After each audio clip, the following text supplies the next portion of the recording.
2 বছর পর বাবার বাড়িতে ফিরে এসে আমি একদম কল্পনাও করতে পারিনি যে এমন কিছু ঘটবে। মায়ের অনুপস্থিতিতে আমরা 2 বোনই ছিলাম বাড়িতে। বাবা প্রতিদিন রাতে মদ্যপ অবস্থায় ফিরে আসতেন এবং ছোট বোনকে তার ঘরে নিয়ে যেতেন। এতদিন পর যখন আমি বাড়ি এলাম তখন বাবার আচরণে কিছুটা পরিবর্তন দেখলাম। তিনি মদ খেয়ে আমাকে তার ঘরে নিয়ে যাওয়ার চেষ্টা করছিলেন, আর আমি কিছুই বুঝতে পারছিলাম না আসলে কি হচ্ছে। তিনি কোনো কথা না বলেই আমাকে তার ঘরে নিয়ে। বন্ধুরা, আজকের গল্পটা অনেক বেশি স্পেশাল, তাই সবাই রেডি থাকো। দয়া করে গল্পগুলো ভালো লাগলে ভিডিওটি লাইক, শেয়ার এবং চ্যানেলটি সাবস্ক্রাইব করো প্লিজ। আমি প্রিয়া, 2 বছরের দাম্পত্য জীবনের পর বাবার বাড়িতে এসেছি। আসার পেছনে বিশেষ কোনো কারণ ছিল না। দীর্ঘদিন পর স্বামীও বলল যে বাবার বাড়ির খবর নেওয়া উচিত।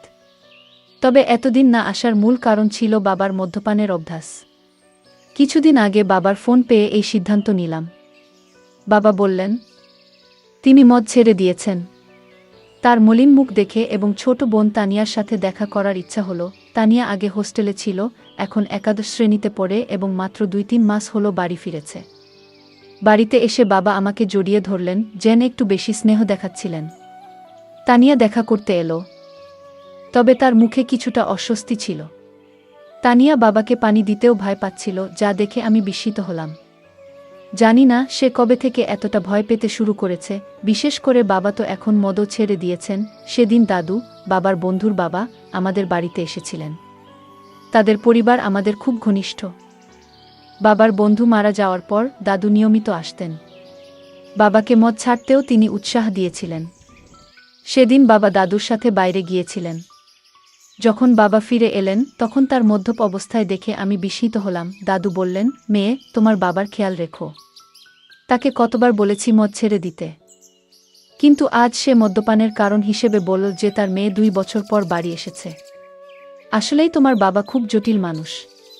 আমি যখন বাবাকে তার ঘরে পৌঁছে দিতে যাচ্ছিলাম তখন তিনি আমাকে এমনভাবে ধরে রাখলেন যেন আমি তার স্ত্রী। পরের দিন সকালে শ্বশুরবাড়ি ফেরার জন্য প্রস্তুত হলে বাবা আমাকে থামিয়ে বললেন, কোথায় যাচ্ছ? এসেছ তো মাত্র 1 দিন হয়েছে। আমি জবাব দিলাম, আপনি যদি মদ না ছাড়েন তাহলে আমি আর এখানে থাকব না। তানিয়াকেও নিয়ে যাচ্ছি। আমার কথায় বাবা বিচলিত হয়ে পড়লেন। তানিয়া বাবার সৎ মেয়ে হলেও তিনি তাকে নিজের মেয়ের মতোই দেখেছেন। মায়ের মৃত্যুর পর বাবার দ্বিতীয় বিয়েতে তানিয়া আমাদের জীবনে আসে। আমি তানিয়াকে সবসময় নিজের ছোট বোনের মতোই ভালোবেসেছি। বাবার প্রতিশ্রুতি অনুযায়ী আমি আরও কিছুদিন থাকার সিদ্ধান্ত নিলাম। 1-2 দিন পর আমি তানিয়াকে নিয়ে বাজারে গেলাম। তার জন্য অনেক সুন্দর পোশাক এবং মেকআপের সামগ্রী কিনলাম। বাড়ি ফিরে আমি তানিয়াকে বললাম নতুন পোশাকগুলো পরে দেখতে। একটি পোশাক তাকে বিশেষ সুন্দর লাগছিল। আমি তাকে সাজতে বললাম, আর নতুন পোশাকে সে অপূর্ব লাগছিল। তার এই রূপের কিছু ছবি মোবাইলে তুলছিলাম। ঠিক তখনই বাবা বাড়ি ফিরে এলেন। বাবা তানিয়াকে দেখে মুগ্ধ হয়ে গেলেন। তিনি কাছে এসে তার কাঁধে হাত রেখে বললেন, আমার তানিয়া এখন অনেক বড় হয়ে গেছে, কত সুন্দর দেখাচ্ছে। তবে বাবার কথায় তানিয়া কোনো প্রতিক্রিয়া দিল না। মনে হচ্ছিল বাবার হাত তার কাঁধে রাখাটা সে একদমই সহ্য করতে পারছে না, আর সঙ্গে সঙ্গে সেখান থেকে সরে গেল। সেই রাতে আমি আর তানিয়া এক ঘরে শুয়েছিলাম। হঠাৎ ঘুমের মধ্যে দেখি তানিয়া কাঁদছে। প্রথমে ভাবলাম হয়তো কোনো দুঃস্বপ্ন দেখেছে, তাই ঘটনাটা এড়িয়ে গেলাম। কিন্তু কিছুদিন পর আবার দেখলাম একই ঘটনা, তানিয়া রাতে কাঁদছে। প্রতিদিন কি আর কেউ এত দুঃস্বপ্ন দেখে? তখন থেকেই আমার মনে সন্দেহ জাগতে লাগলো। সেই রাতেই তাকে জাগিয়ে জিজ্ঞেস করলাম, তানিয়া, কি হয়েছে? তুমি কেন কাঁদছো? সে বলল, কিছু না, হয়তো কোনো খারাপ স্বপ্ন দেখেছি। তার কথা শুনে আমারও ঘুম চলে গেল। কিছুক্ষণ আমি নৈশ বাতির আলোতে বসেছিলাম। হঠাৎ আমার দৃষ্টি পড়ল তানিয়ার দিকে। সে ঘুমের মধ্যে পাশ ফিরে শুয়েছিল। আমি খেয়াল করলাম তার শরীরের কিছু অস্বাভাবিক পরিবর্তন। আমার মনে হলো বিয়ের 2 বছর পেরিয়ে গেলেও আমার শারীরিক অবস্থায় তেমন কোনো পরিবর্তন আসেনি। কিন্তু তানিয়ার ক্ষেত্রে ব্যাপারটা সম্পূর্ণ আলাদা ছিল। তার শারীরিক পরিবর্তনগুলো স্পষ্ট ছিল। বাড়িতে ফিরে আমি লক্ষ্য করলাম তানিয়া সবসময় ঢিলেঢালা পোশাক পরছে এবং নিজেকে আড়াল করে চলেছে। তখন বুঝতে পারলাম এর পেছনে নিশ্চয়ই কোনো কারণ আছে। মাত্র 17 বছরের একটি মেয়ের শরীরে এত পরিবর্তন কিভাবে হলো তা ভেবে আমি অবাক হলাম। কৌতূহলী হয়ে আমি তার কলেজের কয়েকজন বন্ধুর সাথে কথা বলি এবং জানতে চেষ্টা করলাম তানিয়ার কি কোনো বিশেষ বন্ধু আছে। সবাই এক কথায় জানালো যে মোটেও সে ধরনের মেয়ে নয়। সে কখনোই দায়িত্বহীন ছিল না। তবে সমস্যা কোথায় তা আমাকে বুঝতে হবে। সেই রাতে যখন আমি ঘুমাচ্ছিলাম, হঠাৎ দেখি বাবা ঘরে এসে তানিয়াকে নিয়ে বাইরে চলে গেলেন। আমি সবকিছু চোখের আড়াল থেকে দেখছিলাম, কিন্তু কিছু বলতে পারলাম না। অনেকটা সময় পার হয়ে গেল, তানিয়া তখনও ঘরে ফিরছিল না। অবশেষে যখন সে ফিরে এলো, আমি খেয়াল করলাম তার হাঁটা স্বাভাবিক নয়। সে বেশ অস্বস্তি নিয়ে চলাফেরা করছে। পরের দিন দুপুরে যখন তানিয়া বাইরে থেকে বাড়ি ফিরল, তখন আমি সরাসরি তাকে জিজ্ঞাসা করলাম, রাতে তুমি বাবার সাথে কোথায় গিয়েছিলে? সে বলল, বাবা ক্ষুধার্ত ছিলেন, তাই তাকে খাওয়াতে গিয়েছিলাম। তানিয়ার এই ব্যাখ্যা আমার ঠিক মনে হলো না। তখন আমি সরাসরি তাকে জিজ্ঞেস করলাম, তানিয়া, তুমি বাবাকে কেমন মনে করো? তিনি কি তোমাকে কোনোভাবে বিরক্ত করেন বা তোমার বয়সের তুলনায় বাসার ভারী কোনো কাজ করতে বলেন? তানিয়া দ্রুত বলল, না না, বাবা তো আমার খুব যত্ন নেন। তারপর সে নিজের ঘরে চলে গেল। আমার বাবা এখনও বেশ তরুণ দেখতে ছিলেন। তার বয়স এখনও 50ও পেরোয়নি। আমি দেখেছি তিনি সকালে নিয়মিত ব্যায়াম করেন এবং তানিয়াকেও সঙ্গে ডেকে নেন, কিন্তু তাদের মধ্যে কি চলছে তা আমি বুঝতে পারছিলাম না। একদিন হঠাৎ আমার ননদ ফোন করলেন। তিনি তানিয়ার জন্য একটি সম্পর্কের প্রস্তাব নিয়ে কথা বললেন। আমি তাকে জানালাম যে তানিয়া মাত্র 17 বছরের মেয়ে। তখন তিনি বললেন, প্রস্তাবটি খুব ভালো, ছেলে প্রতিষ্ঠিত। নন্দের কথায় আমি ছেলের পরিবারের সাথে যোগাযোগ করলাম এবং তাদের বাড়িতে আমন্ত্রণ জানালাম। যখন তারা তানিয়াকে দেখলেন, ছেলের মা বললেন, আপনার বোনের বয়স কি সত্যিই 17? দেখুন, এই মেয়ের শরীর এবং বয়সে বড় পার্থক্য রয়েছে। এমনকি ছেলের মা স্পষ্ট জানিয়ে দিলেন, কিন্তু ছেলের মা স্পষ্টভাবে বিয়ের প্রস্তাবটি ফিরিয়ে দিলেন, কারণ তাদের মনে হয়েছে তানিয়ার শারীরিক গঠন তার বয়সের তুলনায় অনেকটাই বেশি। আসলে আমাদের তেমন তাড়া ছিল না তার বিয়ের বিষয়ে। তবে নন্দের অনুরোধে আমি তাদের বাড়িতে ডেকেছিলাম। আমি এই দেখার ব্যবস্থা এমন এক সময় করেছিলাম যখন বাবা বাড়িতে ছিলেন না এবং আমি তাকে কিছু জানাইনি। কিন্তু যখন বাবা জানতে পারলেন, তিনি ভীষণ রেগে গেলেন এবং বললেন, তুমি কি পাগল হয়েছ?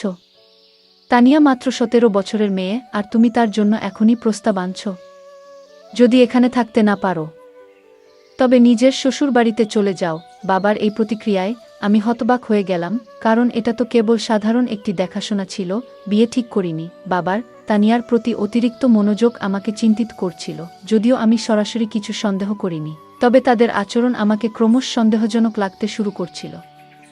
তানিয়াকে প্রায়ই বাবার পিছনে ঘুরতে দেখতাম। বাবা আমার সাথে এত রাগ করলেও আমি শ্বশুর বাড়ি যেতে চাচ্ছিলাম না। দাদাজি, যিনি আমাদের বাড়ি থেকে 2টি বাড়ি পড়ে থাকতেন, আমাদের মধ্যে এই সমস্যা লক্ষ্য করেছিলেন। তিনি বাবাকে বোঝানোর চেষ্টা করলেন, মেয়ের সাথে এমনভাবে কথা বলা উচিত নয়। কিন্তু বাবা কারো কথা শোনার মতো অবস্থায় ছিলেন না এবং রেগে নিজের ঘরে চলে গেলেন। তার পেছনেই তানিয়া এক গ্লাস পানি নিয়ে ঘরে ঢুকে গেল, যেন বাবার প্রতি তার অতিরিক্ত খেয়াল ছিল। দাদাজি আমাকে বললেন, প্রিয়া, যদি তোর বাবার এই আচরণ পছন্দ না হয়, তুই নিশ্চিন্তে শ্বশুর বাড়ি চলে যা। আমি এখানে দুজনেরই খেয়াল রাখব, কোনো চিন্তা করিস না। দাদাজি খুব দায়িত্বশীল মানুষ ছিলেন এবং সবসময় আমাদের বাড়ির খেয়াল রাখতেন। 2 দিন পর আমি শ্বশুর বাড়ি চলে গেলাম। সেখানে পৌঁছে দেখি আমার ননদ আগে থেকেই এসেছে। সে বলল, প্রিয়া, আমি তোকে শুধু একটা পরামর্শই দিয়েছিলাম। ওই পরিবার থেকে আমার কাছে ফোন এসেছিল। তারা বলেছে তোমার বোন সম্পর্কে আমাকে কিছু ভিন্ন কথা বলা হয়েছে। তিনি বললেন, মেয়েটি বিয়ের আগেই শরীরের অদ্ভুত পরিবর্তন করেছে। আমার শ্বশুর বাড়িতেও তানিয়ার শারীরিক পরিবর্তন নিয়ে কথা হচ্ছিল। এরপর ননদ আমাকে বললেন, প্রিয়া, রাগ করো না, তবে এখনও তোমার হাতে সময় আছে। তুমি এখনই ভালো কোনো পরিবারের সাথে তানিয়ার বিয়ের ব্যবস্থা করো, কারণ তার বয়স বাড়লে শরীরের পরিবর্তন আরও বেশি হবে। তখন তার জন্য উপযুক্ত পাত্র খুঁজে পাওয়া কঠিন হয়ে যাবে। নন্দের কথা সত্যিই ছিল। আমি তার কাছ থেকে আরও 4-5টি প্রস্তাবের যোগাযোগ নম্বর নিলাম এবং সরাসরি আমার বাবার বাড়িতে চলে গেলাম। সেখানে গিয়ে বাবাকে স্পষ্ট বললাম, আমি তানিয়ার জন্য সম্পর্ক দেখতে শুরু করেছি। বাবা এতে রেগে গেলেন, কিন্তু আমি তার রাগের পরোয়া করলাম না, কারণ আমি আমার বোনের ভবিষ্যৎ নিয়ে চিন্তিত ছিলাম। বাবা তর্ক করে বললেন, তানিয়ার বিয়ে হয়ে গেলেও আমি কিভাবে এই বাড়িতে একা থাকব? তোমার মা চলে যাওয়ার পর তানিয়া আমার জন্য মায়ের মতো হয়ে উঠেছে।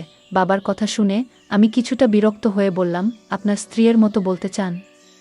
মানে সে খুব যত্নশীল। তিনি সঙ্গে সঙ্গে কথা ঠিক করে বললেন, মানে সে আমার খুব খেয়াল রাখে। তার বিয়ের পর আমার দেখাশোনা কে করবে? আমি বাবাকে বললাম, আপনার পেনশন তো আসে, আপনি একজন সেবিকা রাখতে পারেন যিনি 2-4 ঘন্টা আপনার যত্ন নেবেন। আসলে বাবাকে বোঝানোর প্রয়োজন ছিল না, কারণ তানিয়া সবসময় আমার কথা শুনত। আমার দেখা 4-5টি সম্পর্কের মধ্যে একটি পরিবার তানিয়াকে পছন্দ করেছিল। সেই পরিবার আমাদের শহরেই ছিল এবং ছেলেটি একটি বড় কোম্পানিতে চাকরি করত। তানিয়ার 18 বছর হতে এখনও 8 মাস বাকি ছিল, তবে আমি কাউকে কিছু না জানিয়ে সেই সম্পর্কটি ঠিক করে দিলাম এবং দ্রুত তার বিয়ে দিয়ে দিলাম। তানিয়ার বিয়ে হয়ে যাওয়ায় আমি আবার নিজের মনে শান্তি পেলাম। হ্যাঁ, কিন্তু আমি যেমনটা ভেবেছিলাম তেমন কিছুই হয়নি। বিয়ের প্রথম রাতের পরেই দ্বিতীয় দিনেই তানিয়া বাড়ি ফিরে এসেছিল। তার স্বামী রাগ করে তাকে বাড়িতে রেখে চলে গিয়েছিল, আর তানিয়াও কাঁদছিল। আমি তাকে জিজ্ঞাসা করলাম, তানিয়া, মাত্র একদিনেই এমন কি ঘটল শ্বশুরবাড়িতে যে তোমার স্বামী এত রেগে গিয়ে তোমাকে এখানে রেখে দিল? তখন সে বলল, আমি ওর সাথে থাকতে পারবো না। তানিয়া সঠিকভাবে কিছু বলতে চাইছিল না, তাই আমি তার স্বামীকে ফোন করলাম এবং জিজ্ঞেস করলাম কেন সে তানিয়াকে তার বাপের বাড়িতে রেখে দিল। তখন তার স্বামী বলল, তোমার তানিয়া প্রথম রাতেই কিছু অশোভন কথা বলেছে। যখন আমি তার কাছে গিয়েছিলাম সে বলল, আমি তোমার সাথে মানিয়ে নিতে পারবো না, আমি শুধুমাত্র আমার বাবার সাথে অভ্যস্ত। মাত্র 7 বছরের একটি মেয়ে এমন কিছু বলবে, তা শুনে আমার কাছে অদ্ভুত লেগেছে। এছাড়াও আমরা জেনেছি যে তানিয়া গত কয়েক মাস ধরে তার বাবার সাথে একা বাস করছে। কিন্তু ব্যাপারটা এখানেই শেষ নয়। সে তার আসল বাবা নন। তুমি যেটা ভালো মনে করো সেটা করো, কিন্তু আমি তাকে আমার বাড়িতে ফিরিয়ে নিতে পারবো না। তানিয়া কেন এমন পাগলামি করল কিছুই বুঝতে পারছিলাম না। নিজের মেয়েকে বিয়ের দ্বিতীয় দিনেই বাড়িতে ফিরে আসতে দেখে আশ্চর্যজনকভাবে তার বাবা একটুও চিন্তিত ছিলেন না, বরং তিনি অনেক খুশি ছিলেন। গত কয়েকদিন ধরে তিনি রাতে তানিয়াকে তার ঘরে ডাকতেন এবং বসাতেন। কিছুদিন পর আমার সামনেই তিনি তানিয়ার জন্য কিছু পোশাক কিনেছিলেন, যা তার দেহের মাপে যথেষ্ট ছোট ছিল। তখন তানিয়া সেই পোশাকগুলো পরেনি, কিন্তু রবিবার আমি যখন আমার বান্ধবীর বাড়ি গিয়েছিলাম সেখান থেকে ফিরে এসে আমি দেখলাম যে তানিয়া সেই ছোট পোশাক পরে বাড়ির মধ্যে ঘুরে বেড়াচ্ছে। আমার চোখ অবাক হয়ে গিয়েছিল, কারণ সে তার বাবার সামনে ছোট পোশাক পরে হাঁটছিল। বাবা যেভাবে তাকে দেখছিলেন সেটা দেখে আমি সাথে সাথেই তানিয়ার হাত ধরে তাকে আমার ঘরে নিয়ে গেলাম এবং বললাম, তানিয়া, এখন তুমি আর ছোট নেই, একবার নিজেকে আয়নায় দেখো। বাবার সামনে এমন ছোট পোশাক পরে ঘুরে বেড়ানো ঠিক নয়। তানিয়া আমার কথাগুলো শান্তভাবে শুনল, কিন্তু কোনো উত্তর দিল না। সেদিন রাতে আমি ঘুমাচ্ছিলাম, তখন হঠাৎ আমার মনে হলো যেন কেউ আমাকে ধাক্কা দিয়েছে। ঘুম ভেঙে দেখি পাশে তানিয়া নেই। আমি তাকিয়ে দেখলাম সে ঘর থেকে বাইরে যাচ্ছিল। আমি তার পেছনে পেছনে গেলাম এবং দেখলাম সে বাবার ঘরের সামনে দাঁড়িয়ে আছে। আমি পেছন থেকে ডাকলাম, তানিয়া, এত রাতে কোথায় যাচ্ছ? কিন্তু সে আমার কথার কোনো উত্তর দিল না, এমনকি আমার দিকে তাকালো না। আমি তার সামনে এসে দাঁড়ালাম এবং তখন বুঝলাম তানিয়া আসলে ঘুমের মধ্যে হাঁটছিল। পরের দিন সকালে আমি তাকে জিজ্ঞেস করলাম, তানিয়া, তোমার কি ঘুমের মধ্যে হাঁটার সমস্যা আছে? সে বলল, আমারও ঠিক জানা নেই, আমি রাতে ঘুমের মধ্যে হাঁটি, কিন্তু কিছুই মনে থাকে না। আমরা যখন কথা বলছিলাম তখন আমার স্বামীর ফোন এলো। তিনি কয়েকদিনের মধ্যে আমাকে নিয়ে যেতে আসবেন বলে জানালেন। তানিয়া এই কথোপকথন শুনে আমাকে যেতে দিতে একদম রাজি ছিল না। ঠিক সেই মুহূর্তে দাদু সেখানে এসে হাজির হলেন। 7 বছর বয়স হলেও দাদু এখনও বেশ শক্তিশালী ছিলেন। আমাদের কথাবার্তা অনেকেই শুনছিল। দাদু তানিয়াকে বললেন, তুমি শ্বশুরবাড়িতে থাকতে চাও না, কিন্তু তোমার বড় বোন তোমার মতো নয়, তার অনেক দায়িত্ব আছে। বাপের বাড়ি মেয়েদের জন্য অল্প সময়ের জায়গা, তাকে তার দায়িত্ব পালন করতে হবে। তাকে বাধা দিও না। দাদু তানিয়ার কাঁধে হাত রেখে কথা বলছিলেন, কিন্তু হঠাৎ তানিয়া দাদুর হাত ঝেড়ে ফেল এবং বলল, আমাকে অযথা উপদেশ দেবেন না। সে আমার বোন, তার সাথে কি কথা বলতে হবে সেটা আমি নিজেই দেখে নেব। আপনি নিজের বিশ্বাসটা দেখুন। তানিয়ার এমন অদ্ভুত আচরণ আমারও ভালো লাগেনি। কয়েকদিন পর আমার স্বামী আমাকে নিতে আমার বাপের বাড়িতে এলো। তানিয়া তার জামাইয়ের কাছে কিছুদিনের জন্য বাড়িতে থাকার জেদ ধরল। আমার স্বামী ও তানিয়ার জেদ দেখে রাজি হয়ে গেলেন। আমার স্বামী আমাকে বলল, প্রিয়া, তুমি গত কয়েকদিন ধরে বাপের বাড়িতে আছো। এই সময়ে তোমার বোনের সাথে অনেক কিছু ঘটেছে। তুমি একবারও তার সাথে এ বিষয়ে কথা বলেছ? আমি বললাম, এ নিয়ে কথা বলার কি আছে? যা হচ্ছে সবই সে নিজের ইচ্ছেতে করছে। আমার কথা শুনে স্বামী শুধু মাথা নাড়ল, কিছু বলল না। সেদিন রাতে আমরা একসাথে ঘুমাতে গেলাম, আর তানিয়া তার বাবার ঘরে ঘুমাচ্ছিল। পরের দিন আমরা সবাই ছোট্ট একটি ট্রিপে যাওয়ার পরিকল্পনা করেছিলাম। সকালে উঠে দেখলাম তানিয়া বাবার ঘর থেকে বের হয়নি। আমি বাবাকে জিজ্ঞেস করলাম, তানিয়া কোথায়? বাবা বলল, বাড়ির মধ্যে কোথাও আছে। তাকে খুঁজতে খুঁজতে আমি ছাদে গেলাম। সেখানে দেখলাম তানিয়া এক কোণে বসে কাঁদছে এবং বারবার তার পেট চেপে ধরছে। আমি বললাম, তানিয়া, তোমার কি পেট ব্যথা করছে? তুমি এখানে একা বসে আছো কেন? সে কোনো উত্তর দিতে চাচ্ছিল না। আমি আবার বললাম, তানিয়া, তুমি তো তোমার জামাইকে এখানে থাকার জন্য জেদ করেছিলে। তোমার জামাই পুরো ট্রিপের আয়োজন করেছে, আমরা বাইরে ঘুরতে যাচ্ছি, আর তুমি এখানে কাঁদছো।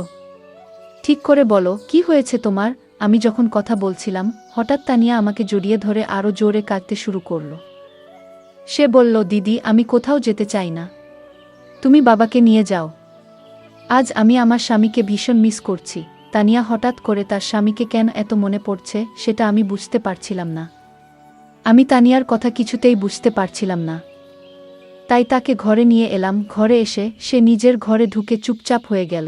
তখন আমি বাবাকে বললাম, তানিয়ার শরীর হয়তো ভালো নেই, কাল তাকে নিয়ে বাইরে ঘুরতে যাব। বাবা সেদিন ছুটিতে ছিলেন, কিন্তু হঠাৎ মনে পড়ল জরুরি কিছু কাজ বাকি আছে। তিনি বললেন, তোমরা ঘুরতে যাও, আমি কাজে যাচ্ছি। বাবার আচরণ আমার কাছে অদ্ভুত লাগল। তিনি বাড়িতে থাকার কথা বলেছিলেন, অথচ এখন কাজের অজুহাত দিচ্ছেন। তানিয়া বলল, আমি যতই অসুস্থ থাকি, তোমাদের সাথে বাইরে যাব। আমি জানতাম তার শরীর ভালো নেই, তাই বললাম, আজ তুমি বিশ্রাম করো, কাল আমরা বাইরে যাব। পরে বাবা আর তানিয়া আমাদের সাথে বাইরে গেলেন না। কিন্তু আমি আর আমার স্বামী ঘোরার পরিকল্পনা বাতিল না করেই বেরিয়ে পড়লাম। সন্ধ্যায় তানিয়ার স্বামীকে নিয়ে বাড়ি ফিরে দেখি তানিয়ার ঘর থেকে কিছু অদ্ভুত আওয়াজ আসছে। তার সেই আওয়াজ শুনে আমরা ভীষণ ভয় পেয়ে গেলাম। আমরা দৌড়ে তার ঘরের কাছে গেলাম, কিন্তু ঘরের দরজা ভেতর থেকে বন্ধ ছিল। আমার স্বামী দরজাটা ভেঙে ফেল। আর ভেতরে যা দেখলাম তা দেখে আমরা যা দেখলাম তাতে আমরা গভীরভাবে বিচলিত হয়ে পড়েছিলাম। আমার 17 বছরের বোন তানিয়া এমন একজন বৃদ্ধের সাথে ছিল, যার আচরণ একেবারেই অনুচিত ও অপ্রত্যাশিত ছিল। সেই দৃশ্য দেখে আমার স্বামী প্রচণ্ড রেগে গিয়ে সরাসরি সেই ব্যক্তির দিকে এগিয়ে যায় এবং তাকে জিজ্ঞাসা করতে শুরু করে। যখন আমরা বাড়ি থেকে বাইরে ছিলাম, তখন শুধু বাবা আর তানিয়া ছিল ঘরে। কিন্তু যেটা ঘটছিল তার কেন্দ্রে ছিল এক প্রবীণ ব্যক্তি, যিনি প্রায় 60 বছরের। আমি বাবার ঘরে গিয়ে দেখি তিনি সম্পূর্ণভাবে অচেতন অবস্থায় পড়ে আছেন। ঠিক সেই মুহূর্তে তানিয়া আমার কাছে ছুটে এসে জড়িয়ে ধরে। আমি তাকে শান্ত করে জিজ্ঞেস করলাম, তানিয়া, আসলে কি ঘটছে? এই ব্যক্তি কি তোমার সাথে এর আগেও এমন কিছু করেছে? তানিয়া চোখ মুছতে মুছতে বলল, হ্যাঁ দিদি, দাদু অনেকবার আমার প্রতি অন্যায় আচরণ করেছে। এমনকি গতকাল রাতেও তার আচরণ খুবই খারাপ ছিল। দাদু বাবাকে কিছু টাকা ঋণ দিয়েছিলেন, কারণ বাবার বাজে অভ্যাসের জন্য আমাদের বাড়িটা প্রায় বিক্রি হওয়ার পথে ছিল। তখন দাদু আমাদের সাহায্য করেছিলেন।